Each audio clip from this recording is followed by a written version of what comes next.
Welcome back to Leveraging Leadership, where we unpack the art of business leadership. I'm your host, Emily Sander, Chief of Staff turned Executive Leadership Coach. I work with people to help them step into effective leadership and realize their professional and personal goals. If you have known failure and success, if you have had good bosses and bad bosses, if you are a high achiever and want new ideas, and if you want the practical and tactical side of things, then you are in the right place. This show is all about finding your points of greatest influence and leveraging them to better serve those around you.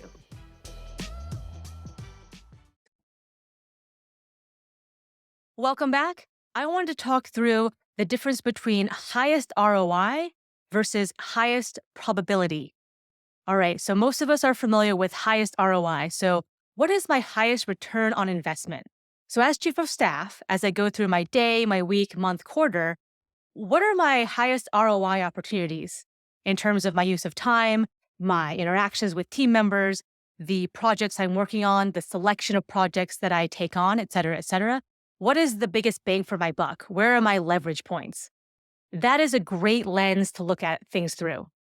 It is not the only lens to look at things through.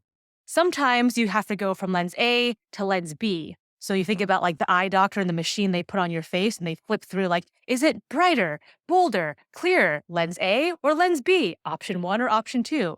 So if lens A is highest ROI, that's a great lens for certain things. Sometimes you have to switch the lens to lens B, which is the highest probability. So let me give you a general example outside of work, and then we'll bring it back to business. So the general example to get this concept across would be, let's say you're young, you're single, you're good looking, you got it going on, and you've been invited to a party. And you walk in, you open the door, and there's a room full of people, and it's kind of jamming to the music, and you're looking around, you're scanning the room, and oh my gosh, there he is, the man of my dreams. This is the person I want to spend the rest of my life with. Okay, so in that case, what is the highest ROI action you can take? It would be to walk up to him and ask him to marry you. And if you wanted to really bring it home and swing for the fences, you could do the presumptive close and walk up to him and say, "Hi, I'm Emily. Would you like to get married next Tuesday or Thursday? By the way, I'm going to need your last name so I can start practicing my signature." That is your highest ROI activity. If he says yes, boom, like everything falls into place. You have gotten the most bang for your buck in that one action. Now, is that likely to elicit the outcome that you want? No. Is it in fact likely to deter the person you're trying to attract? Yes. So in that moment, rewind the tape, you walk into the room, you're scanning the room.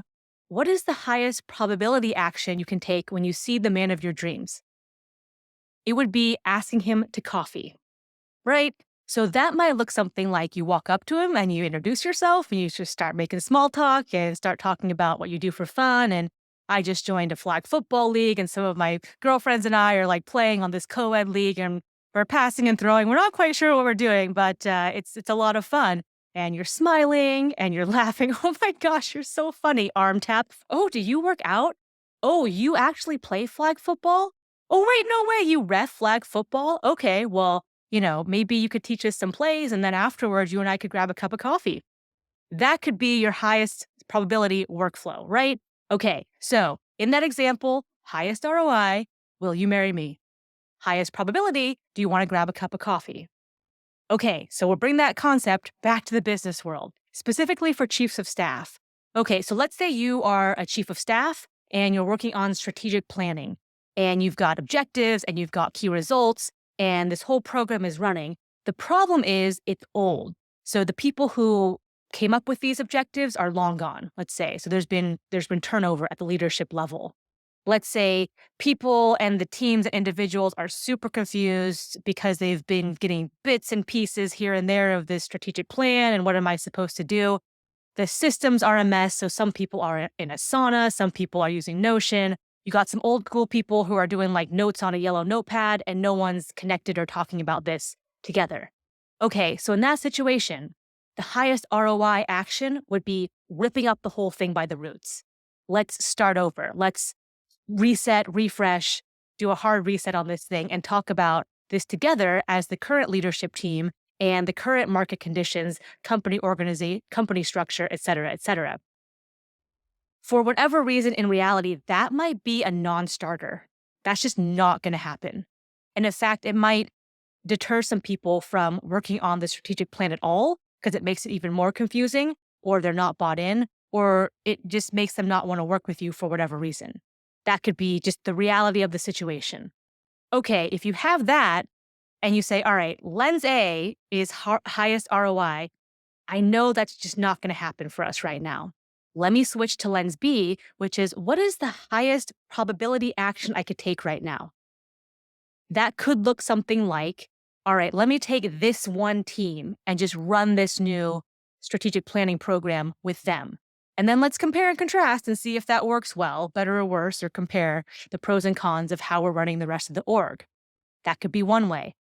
Another way to slice that would be, all right, I'm going to suggest we make these adjustments to our existing program. And those might be like, okay, like, yeah, that's, fair enough. Like, yes, Emily, like, yes, we'll do that. And that could get you your yes. Is that everything you wanted in that moment? No. Does it get you a yes? Does it build momentum? And does it put you in position to potentially make further steps to get you to your ultimate outcome in the future? Yes. So in that case, your highest probability lens is the one you want to use. All right. So takeaway for you is think about your day, your week, month, quarter as chief of staff, and think about not only the highest ROI actions you have or choices that you have, but also your highest probability. And as a chief of staff, you're an executive leader. So applying this situational leadership and saying, what does this situation call for? And having multiple tools in your tool belt or multiple lenses to flip through is a good thing to have. So that's why we build up these skills as chief of staff. All right, if you're sitting there going, okay, this sounds really good. I have like 42 things on my plate. I'm not quite sure which one call for lens A or lens B. Then I'm happy to chat with you about that on a free 30-minute clarity call. And those calls can be a lot of fun, just chatting about different ideas and go forward plans and next steps you can take for that. If you're saying, okay, Emily, I have this one thing in mind. I know it's not highest ROI. I've got to come up with some other options, but I'm not quite sure what's going to get me the yes or what's the highest likelihood of getting some traction there. So can we talk about that and give me some ideas to present to the team? Absolutely. So check out the link in the show notes below for that free 30-minute clarity call.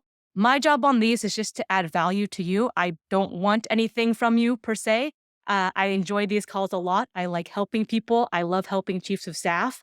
And I learn a lot from these calls. I learn so much from what people are going through, the scenarios they present, the ideas they have. So it's a back and forth conversation. But if that is interesting to you, then check out the link in the show notes below. Otherwise, go forth, be good chiefs of staff, be good leaders, use the right lens in the right situations, go after the right things at the right times. And I will catch you next week on Leveraging Leadership. If you enjoyed today's episode, please like, share, and subscribe wherever you get your podcasts.